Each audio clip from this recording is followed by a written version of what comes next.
సాధారణ ప్రయాణికులు రైల్లో ప్రయాణించినప్పుడు మాత్రం సంబంధించినటువంటి ఈ బోగీల కొరతతో నానా ఇబ్బంది పడుతుందని తెలిసింది. అయితే టికెట్లు తీసుకొని మరి వాళ్ళు ఇక్కట్లు కొని తెచ్చుకుందని తెలిసింది. దీన్ని అంటే పసిగట్టినటువంటి సామాజికవేత్త పరికపల్లి అశోక్ మాత్రం ఒక పోస్ట్ కార్డ్ ఉద్యమానికి మాత్రం తెరలేపారు. అంటే ప్రధానమంత్రి నరేంద్ర మోడీకి కోటి ఉత్తరాలతో తన ఉద్యమానికి శ్రీకారం చుట్టి ప్రజల్లో అవేర్నెస్ తీసుకురావాలి. ఇప్పుడున్నటువంటి సాధారణ రైళ్లలో ఉన్నటువంటి 2 బోగీలను కాస్త 5 బోగీలు పెంచితే మాత్రం సామాన్యులకు అందరికీ ఉపయోగపడుతుందని చెప్పేసి తన ఒక ఉద్యమాన్ని మాత్రం తెరలేపాడు.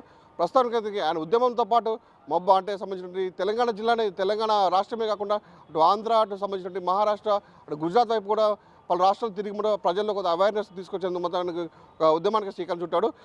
అందులో భాగంగా అసలు ఎందుకు ఈ ఇన్స్పిరేషన్ వచ్చింది అంటే రైళ్లలో బోగీలలో 2 నుంచి కనుక 5 బోగీలలో వేస్తే అంటే సామాన్య ప్రజలకు ఎలాంటి అందుబాటులో ఉంటుందని చెప్పేసి మొత్తం సామాజికవేత్త పరికపల్లి అశోక్ గారు ఉన్నారు. వాళ్ళు అడిగేస్తారు అంటే మీరు నమస్తే, మీరు చెప్పండి అంటే మీకు ఎందుకు ఇన్స్పిరేషన్ వచ్చింది? మీకు బోగీలు 2 ఉంటాయి కదా, 5 ఇవ్వాలి, ప్రజల్లో ఎలాంటి అవగాహన తీసుకుంటానికి మీరు ఇతరుల ఉద్యమానికి శ్రీకారం చుట్టారు? మీరు నమస్కారం అండి, నా పేరు డాక్టర్ అశోక్ పరికపల్లి, నేను సామాజిక కార్యకర్తని.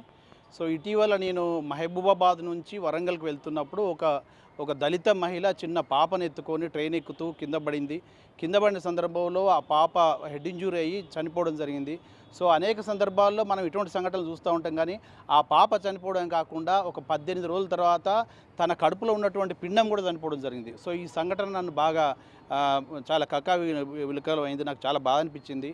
సో ఆ తర్వాత నేను ఏదైనా చేయాలి అని చెప్పేసి ఒక సామాజిక కార్యకర్తగా భారతదేశ ప్రధానమంత్రి గారికి దేశవ్యాప్త కోటి ఉత్తరాల కార్యక్రమాన్ని మొదలుపెట్టాను. ఇప్పటికీ 28 రోజులు అవుతూ ఉంది. తెలంగాణ రాష్ట్రంలో ఉన్నటువంటి ఇప్పటికి 18 జిల్లాలు తిరిగాను.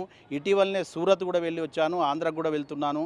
సో మనం కోరుకునేది ఒకటే, ఏంటంటే సాధారణ ప్రజలు వారి వృత్తిరీత్యా కావచ్చు, కూలికి కావచ్చు, వారి యొక్క ఉద్యోగ రీత్యా కావచ్చు, ప్రతిరోజు మనం తిరుగుతూ ఉంటారు, ట్రైన్కి వెళ్తూ ఉంటారు. సో తక్కువ దూరాలు అన్నీ కూడా మనం రిజర్వేషన్ చేసుకోలేము. సో ఇటువంటి పరిస్థితుల్లో సాధారణ బోగీల్లో ఎక్కడం, ఎప్పుడో 10-20 సంవత్సరాల క్రితం పెట్టినటువంటి సాధారణ 2 బోగీలు ఎక్స్ప్రెస్లో అవి ఎటు సరిపోవట్లేదు. ప్రతి స్టేషన్లో ఒక బోగీ కెపాసిటీ 50 అయితే మా స్టేషన్లో 50 మందికి తక్కువ కాకుండా ఎక్కుతూ ఉన్నారు. సో ఇటువంటి పరిస్థితుల్లో వాళ్ళు బాత్రూములలో కూర్చోవడము, డోర్ దగ్గర కూర్చోవడము. ఇవాళ మార్నింగ్ నేను మా మిస్సెస్ను, మా పాపను ఎక్కించాను ఇది శాతవాహన్ ఎక్స్ప్రెస్కి. సో సెలవులతో వాళ్ళకి ఊరికి వెళ్తా ఉన్న సందర్భంలో శాతవాహన్ ఎక్కించబోతే అందులో ప్లేస్ లేక ఆ లగేజ్ వేసే ఆ డబ్బాలు ఎక్కించడం జరిగింది. సో ఇటువంటి పరిస్థితులను చూసి నా వంతు కర్తవ్యంగా ఒక దేశ ప్రధానమంత్రికి ప్రతి ట్రైన్లో కూడా 5 సాధారణ బోగీలు, కనీసం 5 సాధారణ బోగీలు ఉండాలని చెప్పేసి దేశవ్యాప్త కోటి ఉత్తరాల కార్యక్రమాన్ని మొదలుపెట్టి నేను తిరుగుతూ ఉన్నాను. సో ఇటువంటి ఉద్యమానికి మీడియా మిత్రులు అందరూ కూడా, స్వచ్ఛంద సంస్థలు, సామాజికవేత్తలు అందరూ కూడా సహకారం అందిస్తే ఖచ్చితంగా ఈ యొక్క విషయము ప్రధానమంత్రి గారికి చేరుతుంది. తప్పనిసరిగా వారు ఈ విజ్ఞప్తిని విని మనకు ఖచ్చితంగా 5 సాధారణ బోగీలు వేస్తారని ఆశిస్తూ ఉన్నాం. ముఖ్యంగా చూసుకుంటే మన మొబైల్ కూడా చాలా ట్రైన్స్ కూడా అక్కడ హాల్టింగ్ వసతి కల్పిస్తున్నారు. అట్ ద సేమ్ టైం ఇక్కడ టికెట్ల కొనుగోలు ధర కూడా ఎక్కువ ఉంది. ఆయన కూడా కొన్ని సంవత్సరాలు చూస్తున్నాము 2 బోగీలతోనే కొంతమంది ప్రయాణికులు కింద పడ్డ సందర్భాలు కూడా ఉన్నవి.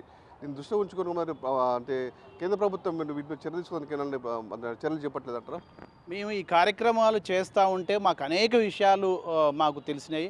నేను ఇటీవల సూరత్కు వెళ్ళినప్పుడు తెలంగాణ నుంచి సూరత్కు వెళ్ళడానికి నవజీవన్ లాంటి 1-2 ట్రైన్స్ మాత్రమే వాళ్ళకి కమ్యూనికేషన్ ఉన్నాయి.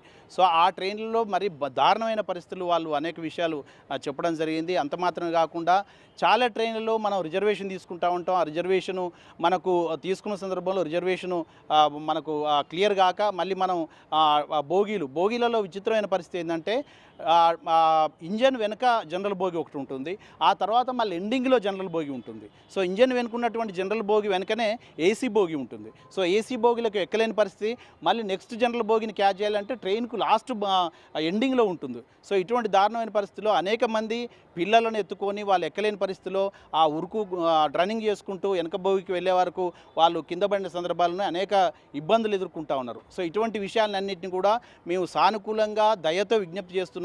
మేము గాంధేయ మార్గంలో కార్యక్రమం చేస్తున్నాం. మేము ఓన్లీ లెటర్ క్యాంపెయిన్ మాత్రమే చేస్తున్నాము. విజ్ఞప్తి మేము చేస్తున్నాము ప్రధానమంత్రి గారికి, రైల్వే అధికారులకు, రైల్వే మేనేజర్కి, సౌత్ సెంట్రల్ రైల్వే వాళ్ళకు కూడా అందరికి కూడా ఈ విషయాన్ని మేము తెలియజేస్తూ ఉన్నాం. ఖచ్చితంగా ప్రతి ట్రైన్లో కూడా 5 బోగీలు పెట్టాలని మేము కోరుతా ఉన్నాం. ఇందులో మొత్తానికైతే ఈ సామాజిక వేత్త చేసినటువంటి ఈ కార్యక్రమం కొంచెం అభినందించదగ్గ విషయం. ఎందుకంటే ఇది తన ఒక్కడి సొత్తు కాదు ఇది, అంటే తన ఒక్కరి కోసం చేసే ప్రయత్నం అయితే కాదు ఇది. యావత్ ప్రపంచంలో ఉన్నటువంటి ప్రజల కోసం కూడా, అంటే సుమారు 2 బోగులతోనే సామాన్య ప్రజలు ఇక్కడ పడుతున్న నేపథ్యంలో కూడా అంటే అందరికీ ఉపయోగంగా ఉండాలని చెప్పేసి తను చేసిన ఈ ఉద్యమానికి మొత్తం అందరూ అభినందిస్తున్నారు. అట్ ద సేమ్ టైం అంటే మనం కూడా తను చేసే ప్రయత్నం కూడా విజయవంతం కావాలని మనం కోరుకుందాం.